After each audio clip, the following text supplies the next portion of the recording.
expresadas en este programa son responsabilidad de quien las emite.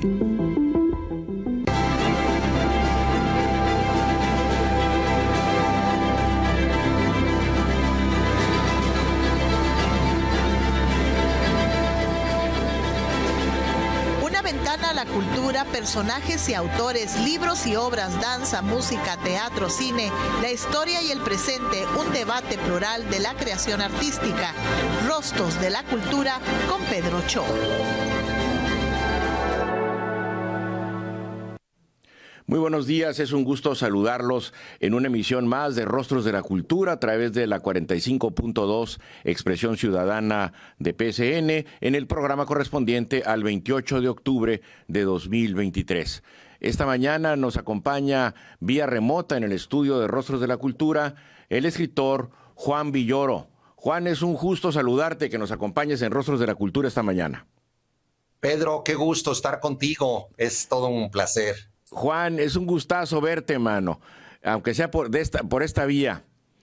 Y bueno, esta cita se fue posponiendo por la abultada agenda que te ha representado, participar en ferias de libro, tanto en el país como en América Latina, con un gran éxito de la figura del mundo. Has participado en varias ferias. Sí, hay una cosa curiosa, Pedro, que es que las ferias se suelen organizar casi todas ellas en esta temporada.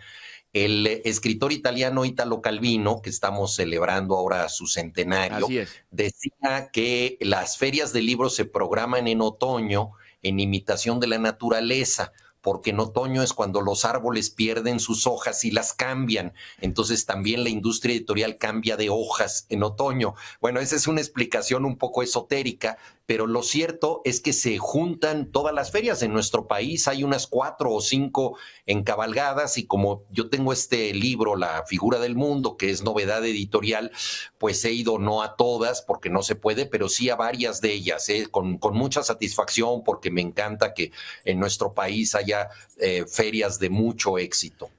Es un libro bellísimo, Juan, es un libro escrito con las hebras del alma, yo supongo. Pues fíjate que tú mismo también has escrito temas autobiográficos, Pedro, y es muy difícil siempre este asunto, porque no solamente tienes que pensar en temas específicamente literarios, la estructura, cómo interesar al lector y que si vas a decir algo ingenioso o no, digamos que todas esas son las cosas del oficio, ¿no? Los retos a los que te enfrentas, pero en el caso de un libro autobiográfico, inevitablemente dices hasta dónde puedo decir algo, hasta dónde debo volcar cierto resentimiento que yo tenía por mi padre, es significativo o no, o al revés, ¿verdad? Caer en una idolatría y decir, pues es la persona más maravillosa que jamás ha existido. Entonces, estos equilibrios psicológicos que también pueden eventualmente ofender a otras personas, mis hermanos, en fin, gente de la familia, pues todo eso lo tienes que enfrentar con valentía, con un poco de descaro, pero por supuesto valorando hasta dónde puedes decir cosas que sean verdaderamente significativas, porque yo creo que en ocasiones caemos en hacer un simple memorial de agravios, ¿no? Y decir, y está incluso un poco de moda. Está de moda, por ejemplo, en las biografías de grandes personajes, demostrar que no eran tan grandes como nosotros pensábamos, que eran un poco ídolos con pies de barro. Hay toda una tendencia muy fuerte, especialmente en Estados Unidos, en la cultura anglosajona, como a desmitificar a estas figuras e incluso, algo injusto, a juzgarlas con criterios de hoy para lo que hicieron hace mucho tiempo, en donde las normas y las costumbres eran diferentes. Y también pasa con la autobiografía, que de pronto pues la gente dice, mientras más me desahogue y yo demuestre que más sufrí, entonces el libro va a ser más valioso. Y en efecto hay gente que sí ha sufrido mucho y necesitamos esos documentos del dolor. En mi caso, yo quería escribir desde un dolor más bien trascendido, es decir, toda relación con el padre deja algunas heridas, pero yo quería, Pedro, que si estas heridas estuvieran mencionadas, que también que estuvieran cicatrizadas, que no hablara yo exclusivamente desde un reproche hecho ya a destiempo. Y aquí viene la primera pregunta, Juan. ¿Cómo te acercas a escribir sobre tu padre? Porque entiendo que hay un antecedente, hay un texto previo, Libro Negro, que es una historia fascinante, que incluyes en Safari Accidental. Si nos la puedes recordar para el público, por favor, Juan. Sí, fíjate, y me interesa tu opinión desde Tijuana, porque yo no sé si en Tijuana, en la Garita de Otay, en San Isidro, en los distintos cruces, en una época existía el famoso Libro Negro antes de las computadoras. Yo llegué a verlo, Pedro. Tú aterrizabas en Estados Unidos en un aeropuerto y el guardia aduanal disponía de un volumen muy grande en donde revisaba a ver si la persona en cuestión era o no aceptable. Y ahí estaban en esa lista negra muchos enemigos o presuntos enemigos del imperio. Y mi padre, por razones políticas, llegó a estar en el Libro Negro y era su máximo orgullo. Ya ves que hay mexicanos que tienen esta relación tensa con los Estados Unidos. Recordarás a una figura emblemática de Tijuana, el profesor Vizcaíno, ¿verdad? Por supuesto. Que se preciaba de no cruzar al otro lado, estando al lado de Estados Unidos. Mi padre se preciaba de que Estados Unidos lo había considerado un adversario. ¿Por qué? Porque él había participado en la fundación del Partido Popular Socialista con Lombardo Toledano, había ido a una reunión de jóvenes socialistas en Moscú y había protestado por la invasión de Bahía de Cochinos contra la Revolución Cubana. Uh-huh. Y había apoyado también la Revolución Cubana, había sido jurado del Premio Casa de las Américas.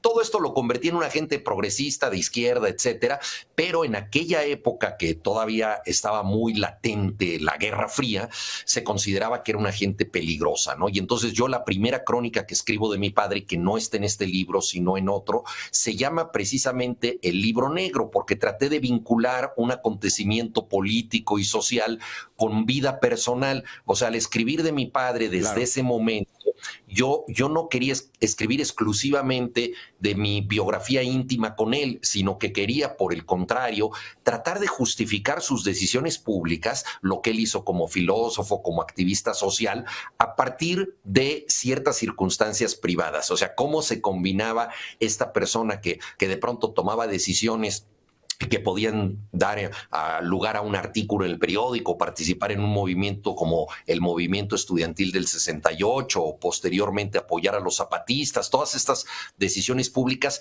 ¿en qué circunstancias privadas se sustentaban? Entonces esa fue la primera conexión que yo traté de hacer entre estos dos planos de la vida de mi padre y agrego simplemente que el plano más difícil de descifrar, querido Pedro, era el de la vida personal, claro. Porque hay gente que es un libro abierto. O sea, mi madre, por ejemplo, es un libro abierto. Ella te dice lo que siente, lo que no siente, lo que le hace falta. Es una persona que vive como en estado de literatura y a veces de ópera y a veces de telenovela, ¿no? En cambio, mi padre era muy reservado. No sabíamos bien cuál era esta vida personal anecdótica de él y entonces ahí traté por primera vez de acercarme a él y luego ya en este libro, La figura del mundo, ya hay una visión más completa. Es un título bellísimo y además la portada es bellísima, Juan.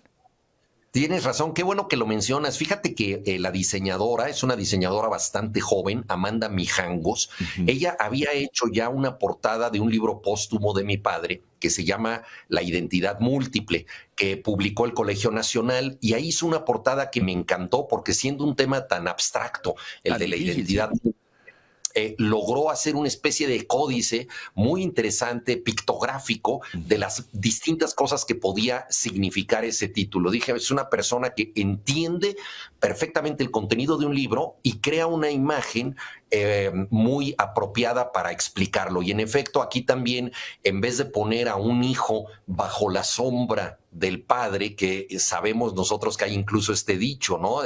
Bajo la sombra de un gran árbol, pues no crece buena hierba, ¿no? Claro. La sombra marchita porque abruma, ¿no?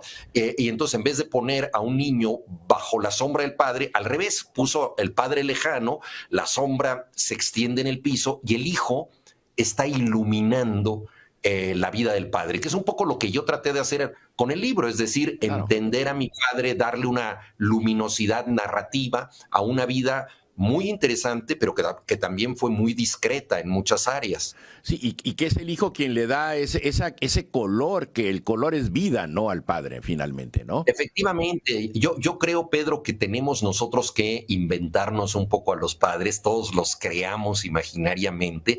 Si un padre tiene 6 hijos, pues en esa familia hay 6 padres, porque hay 6 cada versiones, uno... ¿sí? Exacto, cada uno se relaciona con el padre de otra manera y entonces de qué manera lo coloreas, de qué manera lo iluminas. Yo creo que esa es una responsabilidad de nosotros hacia los padres y es un poco lo que traté de hacer en este libro.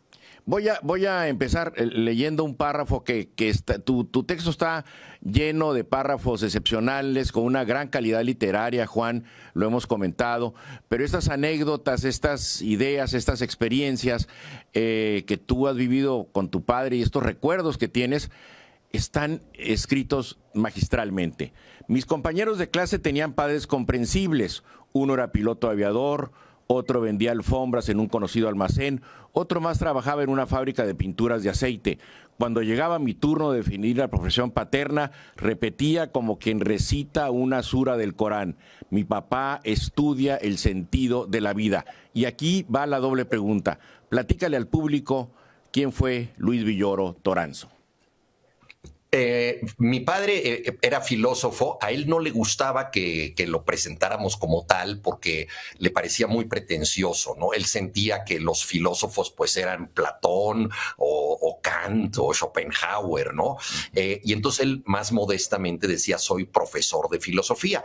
Y naturalmente pues los hijos le preguntábamos: bueno, ¿y qué es la filosofía? ¿A qué te dedicas? Lo veíamos nosotros de pronto acostado en un sofá y nuestra madre decía: no lo molesten porque está pensando. Y nosotros decíamos: pues, no está haciendo nada, ¿no? Pero estaba reflexionando en el mundo, en la inmortalidad del cangrejo o lo que fuera. Entonces a mí me costó trabajo efectivamente entender a qué se dedicaba mi padre. Y cuando era niño, pues me dijo: mira, es que la filosofía se dedica a buscar el sentido de la vida. Y tal y como tú dijiste en este pasaje que acabas de leer, cuando yo trataba de explicarle a mis amigos pues que mi padre se dedicaba a algo que era llamado filosofía, pues decía: es que busca el sentido de la vida. Con lo cual creaba yo un malentendido total, porque mis amigos pensaban que mi padre era un vago absoluto, que estaba en las cantinas oyendo a José Alfredo Jiménez y bebiendo tequila, ¿verdad? Porque claro, esa es la manera mexicana más tradicional de buscar el sentido de la vida. Por cierto, que José Alfredo Jiménez es un gran filósofo popular. O sea, realmente sus letras están llenas de sabiduría. Pero bueno, es una manera... Exactamente, es una manera de acercarte al conocimiento humano. Entonces, a mí me costó trabajo entenderlo, pero una vez que lo supe, pues me pareció interesante que mi padre, que había nacido en Barcelona, cuando llegó a México, le costó mucho trabajo adaptarse al país, porque llegó tarde, ya como en la preparatoria. Él había estudiado en internados de jesuitas en Bélgica. Nació en Barcelona, como dije, su padre murió cuando él era muy niño, la madre, que era mexicana, regresó a nuestro país, pero mandó a sus hijos a estudiar en internados de jesuitas en Bélgica. Mi padre creció allá, su hermano Miguel fue jesuita, y entonces, cuando llega la Segunda Guerra Mundial, no le queda más remedio que abandonar Bélgica y regresar al país de su madre. Se encuentra con una nación pues muy parecida a la presente, ¿verdad? En donde hay violencia, desigualdad, corrupción. Entonces no se adapta a México y busca alguna manera de entrarle al país, y la encuentra en los pueblos originarios. Entonces, tanto los del pasado, que dejaron unos sitios arqueológicos maravillosos, como los del presente, que tenían una conducta muy poco estudiada, era una cultura larvaria. De acuerdo con Roger Bartra, mi padre es el primero, incluso antes que Guillermo Bonfil Batalla, que empieza a aludir al México profundo, a un México que no... Es una aportación de tu padre. Efectivamente, porque su primer libro se llama Los grandes momentos del indigenismo en México, que no trata precisamente de los indígenas, sino de sus primeros intérpretes. O sea, él, siendo español de origen, quiere entender a la gente que a su vez entendió a los indios. Entonces estudia Fray Bartolomé de las Casas, Fray Bernardino de Sahagún, Clavijero, hasta llegar a Manuel Gamio y antropólogos más modernos. Ese libro sobre los intérpretes de los indígenas lo prepara teóricamente para irse acercando también él poco a poco a las causas indígenas. Y la vida le da una oportunidad maravillosa porque a los 30 años él está escribiendo estas cosas y cuando tiene 80 años, los zapatistas lo acogen como un asesor y se convierte en un interlocutor directo de las comunidades en Chiapas, luego también en Michoacán, en el Congreso Nacional Indígena, en distintos lugares.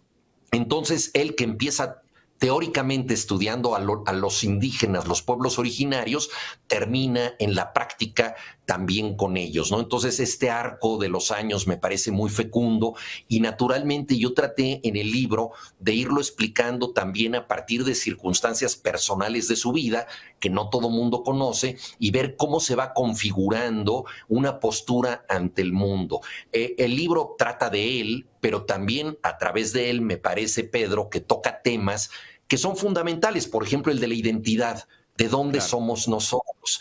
Mi padre tuvo que escoger una identidad. Hay un momento en el libro en el que yo cuento que mis hermanos menores se enteran de que hay una posibilidad de conseguir la nacionalidad española. México ya acepta la doble nacionalidad. Y entonces mis hermanos me dicen, Juan, por favor, pídele a nuestro papá que nos dé su acta de nacimiento en Barcelona para tener pasaporte español. Soy el único que vive en la Ciudad de México, entonces me toca hacer todos los trámites necesarios. Hablo con mi padre y mi padre se molesta, o sea, le parece una cosa absurda que queramos ser españoles. Y yo le digo, mira, no se trata de querer ser español, somos mexicanos, pero bueno, es una ventaja que podemos tener. Mis hermanos menores pueden tener una beca en España, etcétera. Empiezo yo a formular esto y él de pronto, ya harto de mi insistencia, me dice, es que tú no sabes el trabajo que cuesta ser mexicano. Y a mí eso me pareció muy curioso porque yo solo puedo ser mexicano, a mí no me ha costado ningún trabajo, yo para bien o para mal, fatalmente, soy mexicano. Claro. Pero él había asumido voluntariamente esta nacionalidad. Y me parece, Pedro, que hay quizá algo más valioso y más conmovedor en alguien que voluntariamente quiere ser de otro país y que se esfuerza por lograrlo, aunque al principio le cuesta demasiado trabajo. Ahí yo entendí que para él ser mexicano había sido motivo de esfuerzo, pero también había sido motivo de una enorme entrega. Y él ya no quería ser otra cosa más que mexicano. Sí. Naturalmente dejé de pedirle su acta de nacimiento, le dije a mis hermanos, ¿quieren ser españoles? Cásense con una española, cásense con un español. Ahí se terminó el trámite. Ahí terminó, porque yo dije, si no detengo el trámite, cuando me muera me voy a ir al infierno y voy a tener que leer los grandes momentos del indigenismo en México de mi padre una y otra vez como castigo. En todas las lenguas. Juan, vamos a hacer una pausa y regresamos. Estamos en Rostros de la Cultura. Un gusto que nos acompañe Juan Villoro esta mañana. Regresamos en un minuto.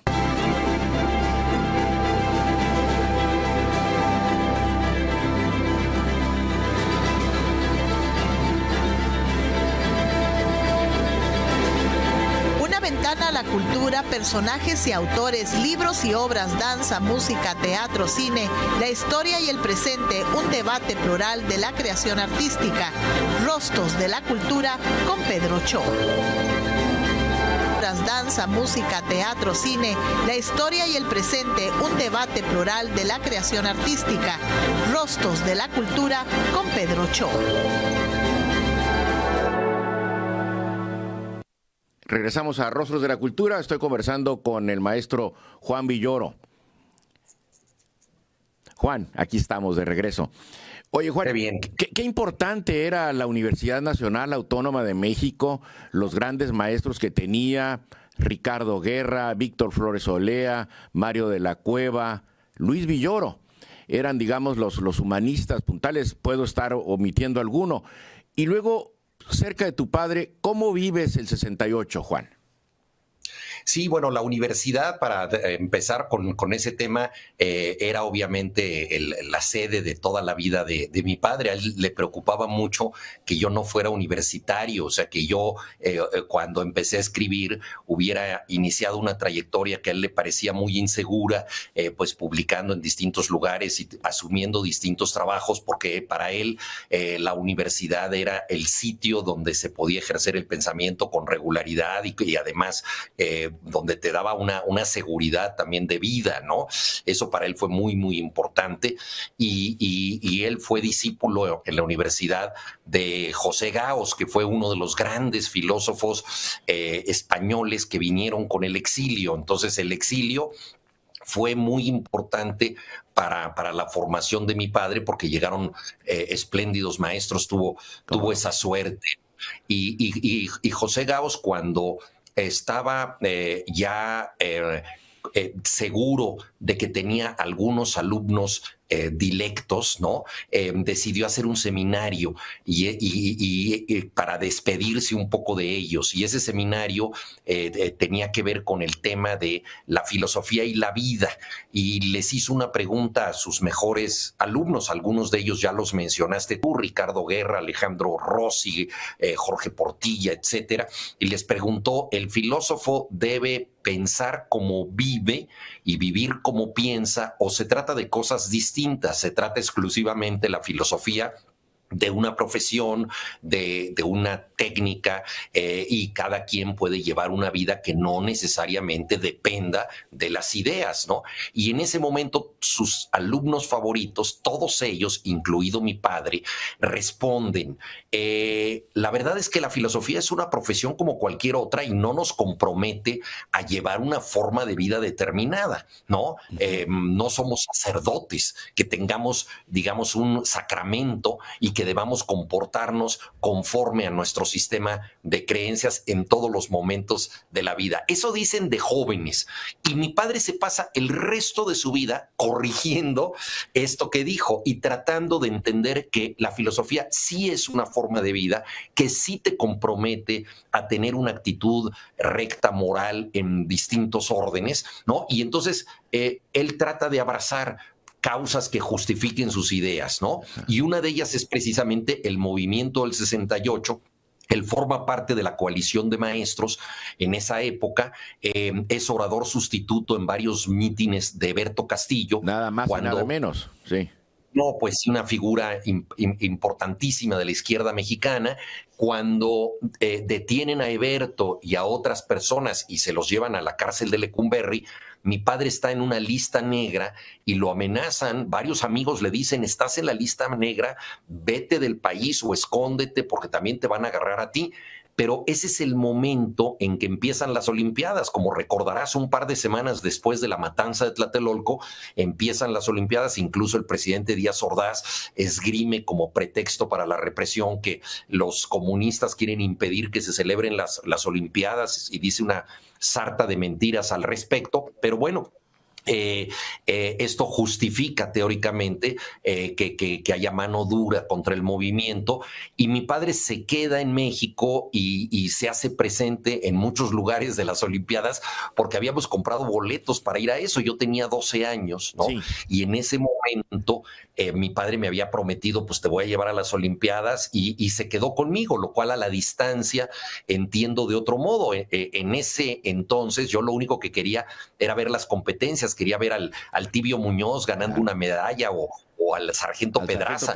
No, ¿te acuerdas? ¿Cómo no? ¿Ya habías ido al fútbol con tu padre en 68? Porque ahí vives una experiencia singularísima en un estadio de fútbol con tu padre.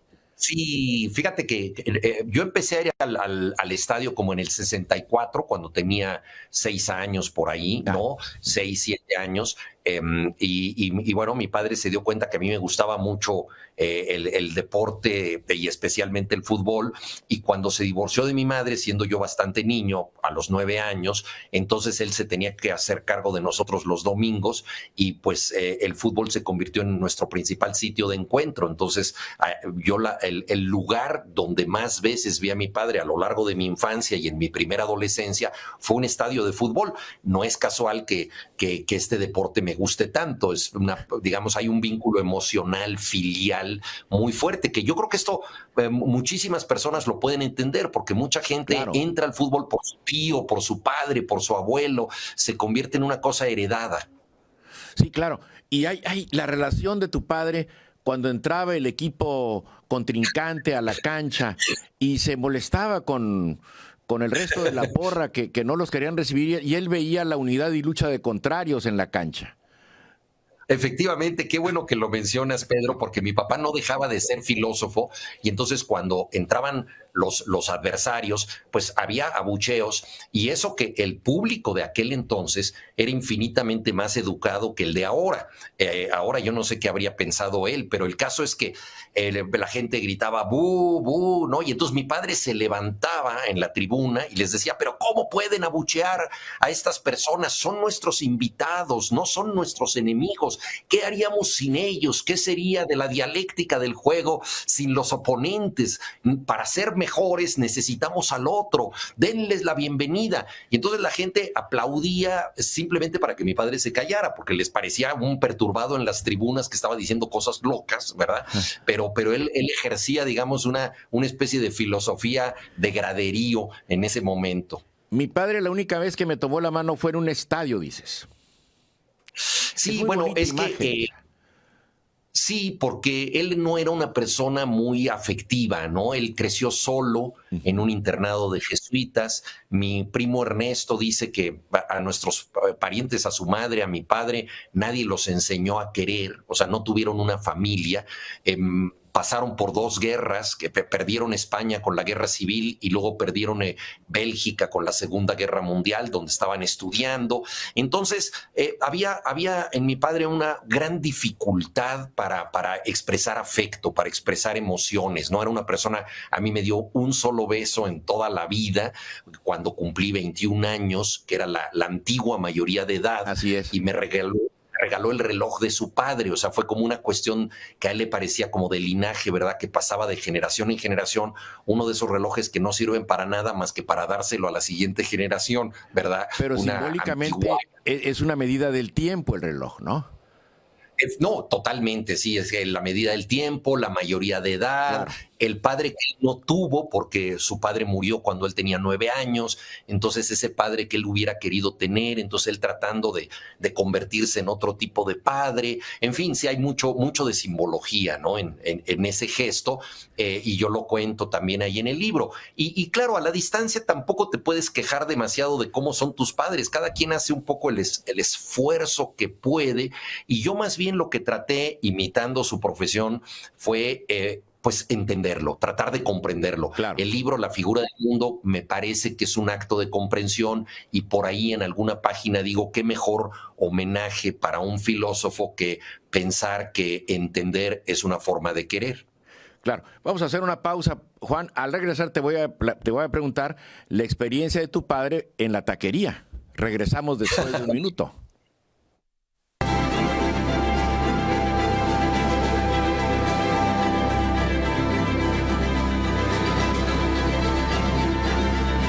Plural de la creación artística, Rostros de la Cultura con Pedro Cho.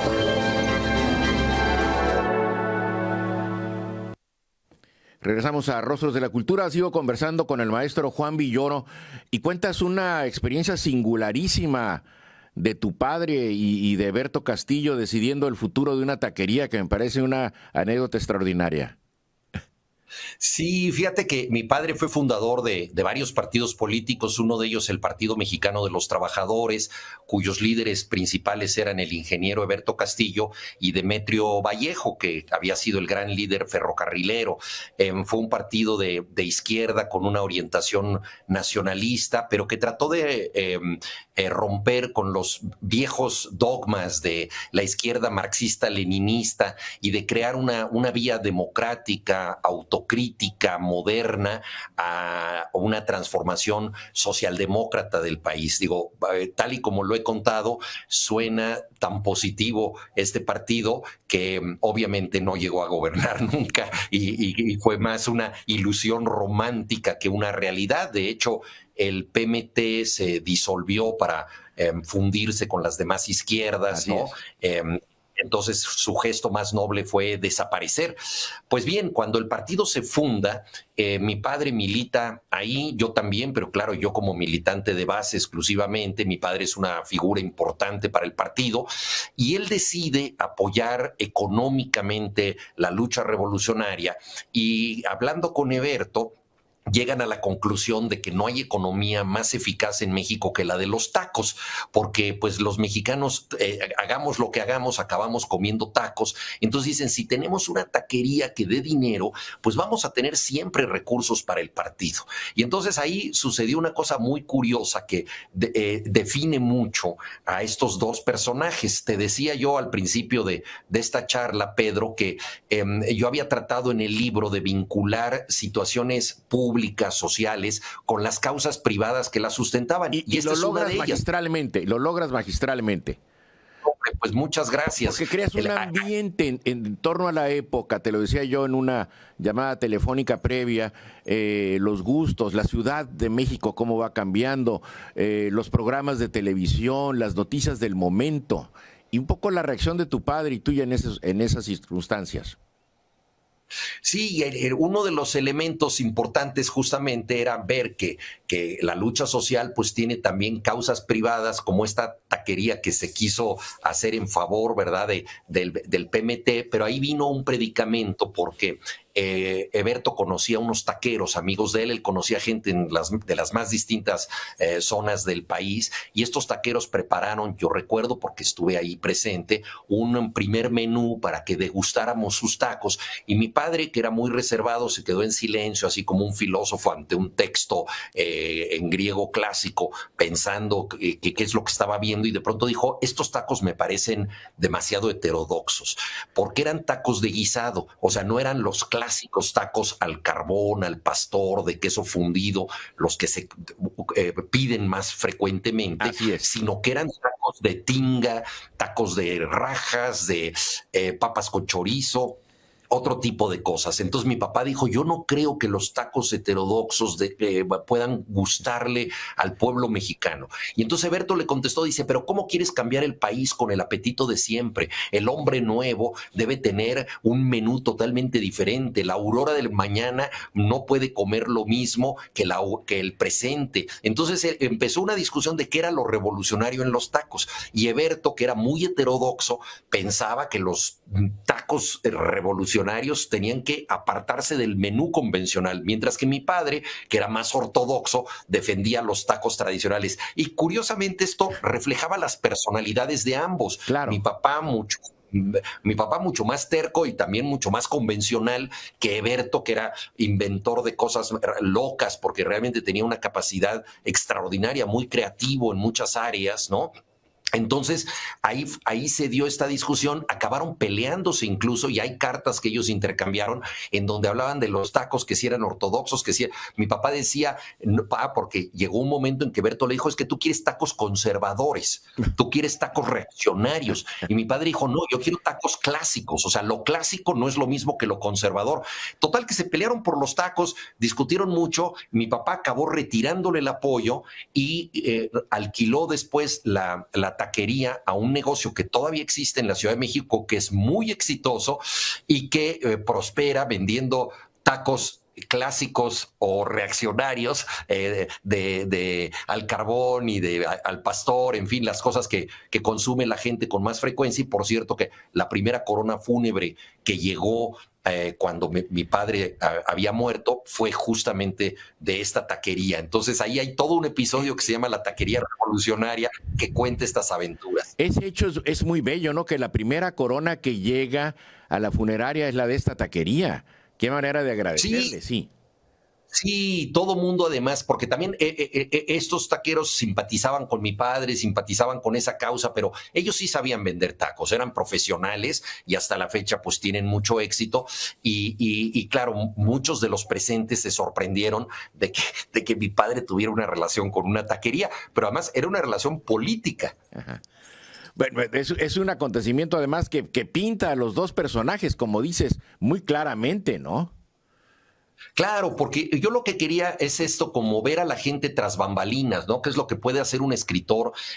La diferencia entre la literatura y la historia o el periodismo es que el historiador, el periodista, pues te hablan de los acontecimientos públicos, te hablan de las cosas significativas que se deben conocer como noticia, pero la literatura puede agregar la vida privada, puede agregar la vida íntima, la vida que es meramente posible, conjetural, los sueños de las personas, todas estas cosas. Entonces, pues es lo que yo traté de hacer en la figura del mundo.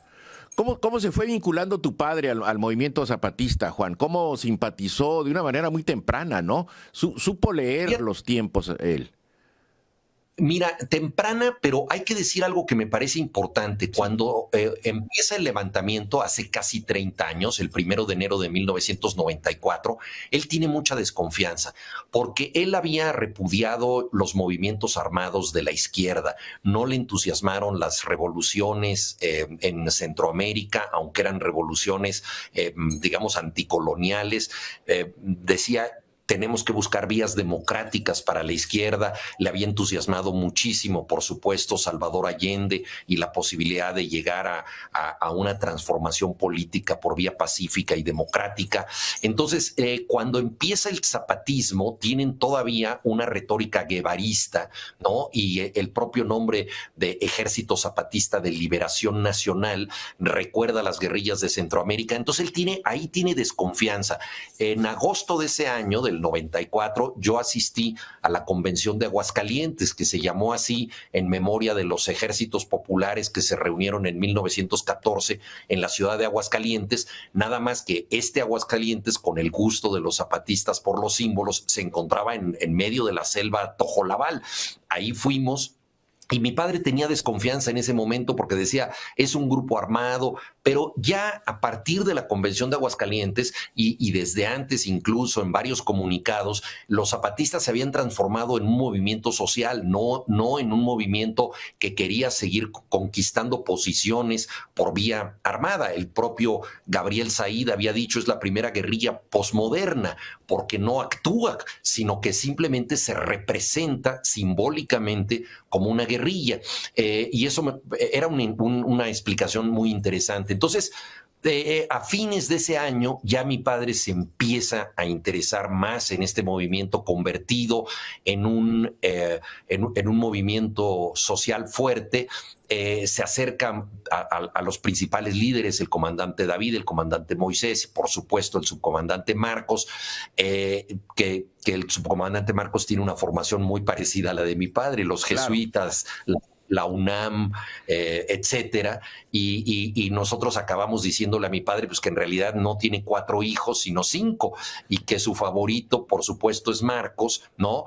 Porque, bueno, tiene el mérito de haber encabezado todo un movimiento y ninguno de sus hijos ha hecho algo semejante, ¿no? Entonces le decíamos, y bueno, y Marcos lo aceptó esto como una broma, y entonces cuando hemos tenido intercambios, él y yo, generosamente me llama hermano. Y bueno, él participa, decías lo de la guerrilla y esta definición de Said, que es una guerrilla posmoderna, pero también fue una guerrilla muy literaria, ¿no, Juan? Estaba más pendiente de tomar la contraportada de la jornada que tomar un campamento militar. Sí, esto lo entendió muy bien Octavio Paz, que era un enemigo de todas las luchas armadas, que había sido una persona muy de izquierda en su juventud, pero luego había tenido una actitud más moderada. Yo creo que nunca fue una persona conservadora, fue, digamos, un liberal de centro o un socialdemócrata en sus últimos años, pero él dijo, el triunfo de Marcos es un triunfo del lenguaje, y Durito, su escudero, dice, me parece una invención memorable. Realmente la manera en que el zapatismo refrescó el anquilosado lenguaje político mexicano, introduciendo el sentido del humor y referencias tan variadas que iban desde las tradiciones mayas y el Popol Vuh hasta el sentido rebelde de la Biblia, pasando por el realismo mágico de García Márquez, los cómics, el sentido del humor, la contracultura, en fin. De Carlos Marx a Carlos Monsiváis. Efectivamente, Carlos Monsiváis, que fue tan amigo tuyo, que tanto te quiso, sí. Y que tuvo una serie de diálogos muy interesantes con el subcomandante. Yo dirigía jornada semanal, cuando ellos tuvieron ahí una comunicación muy significativa, y bueno, fue un interlocutor desde el principio, Marcos fundamentalmente, pero el zapatismo en su conjunto, con pensadores de las más distintas latitudes, y ha tenido una influencia grande, el zapatismo quizá mayor que en México a nivel de lo que ocurre fuera de Chiapas, en ámbitos políticos, por ejemplo, de Italia o de Grecia, donde distintas formaciones políticas de izquierda han recuperado elementos del zapatismo. Juan, vamos a hacer una pausa y regresamos a Rostros de la Cultura. De la creación artística, Rostros de la Cultura con Pedro Cho. Hay saludos para Juan Villoro de parte del público. El señor Rubén Obando dice: excelente invitado, Juan Villoro. Iván Restrepo desde París, súper felicidades a Pedro y a Juan. Y Claudia Basurto, fascinante charla con Juan Villoro. Y también la doctora Minerva Tapia. Son los fans que te están siguiendo, Juan, desde Tijuana. No, pues qué maravilla, y el querido Iván desde París, imagínate nada más, con tantas cosas que hay que hacer allá, que nos siga, pues qué privilegio. Sí, cómo Gracias no. A todos. ¿Qué dijo la doctora Estela Ruiz Millán de este libro? Fíjate que cuando yo estaba escribiendo el libro me di cuenta más o menos como a la mitad del proyecto que hablaba de mi padre, pero en cierta manera lo estaba haciendo con los ojos de mi madre. Claro. Porque como he dicho en este programa, mi padre era un hombre muy reticente, era un hombre que no quería contar anécdotas, y en cambio mi madre siempre ha sido una persona muy emotiva, muy entregada a sus emociones, y que nos las ha compartido, y pues ella realmente es la persona que me enseñó a ver el mundo, a acercarme a los demás, a tener relaciones afectivas con los otros, y me enseñó también a ver a mi padre. Entonces, en cierta forma, advertí que estaba viéndolo con los ojos de ella. Y yo dije, aquí hay como una relación de pareja a través de los años y a través del tiempo, porque se separaron cuando yo era muy niño, y sin embargo, mantuvieron una relación, si se quiere, afectiva, pero más allá de la posibilidad de volver a ser una pareja. Entonces, ¿qué significó para mi madre haber estado con él en lo bueno y en lo malo? Y creí que el libro merecía un epílogo, claro, en donde ella tuviera la última palabra. Yo creo que lo más cerca que podemos estar del juicio final, sin morir en el intento, es escuchar lo que una expareja tiene que decir de nosotros, cuando ya no tiene ningún compromiso y puede decir la verdad y toda la verdad. Y entonces, ese último encuentro con mi madre, creo que le da al libro una resonancia fuerte en lo que fue mi padre, en la intimidad, y en lo que ella sufrió, y al mismo tiempo en lo que ella valoró esta vida, y me pareció que era una forma casi póstuma de reunirlos, y digo casi póstuma porque ella todavía está viva, pero mantiene un recuerdo igualmente vivo de mi padre. Entonces, obviamente ella leyó el libro, corrigió algunas cosas, fue la cómplice fundamental en esta escritura. ¿Y tus hermanos? Mis hermanos no lo leyeron anticipadamente, afortunadamente, hasta donde me lo han dicho, porque ninguno vive en la Ciudad de México. Han sido muy, muy generosos en su apreciación, y bueno, y han aceptado que esta es mi versión complementaria de la de ellos, y bueno, se han sentido identificados. Entonces, digamos que no ha habido demasiado fuego amigo en la familia. Sí, al menos por ahora. Retomo las primeras frases de la entrevista, Juan, y me decías lo difícil que es sentarse a escribir la autobiografía. ¿Algún pasaje te costó más trabajo? Sí, mira, hubo muchas cosas que me costaron trabajo, que son precisamente la capacidad de dejar fuera ciertas cosas que tenían que ver conmigo, pero que tenían que ver con incapacidades mías de entender profundamente a alguien con sus luces y sus sombras, ¿no? Yo quería hacer un retrato complejo de mi padre, pero naturalmente hay cosas que emergen, y si yo hubiera escrito este libro hace 30 años, pues quizá hubiera tenido un cierto ánimo de reproche, pero por no saber entender que hay cosas más importantes que lo que yo siento.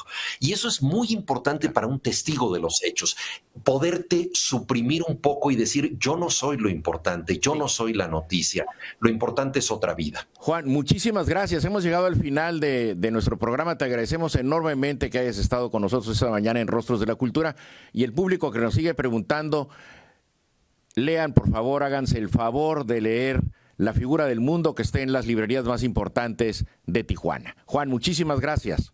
Hasta luego.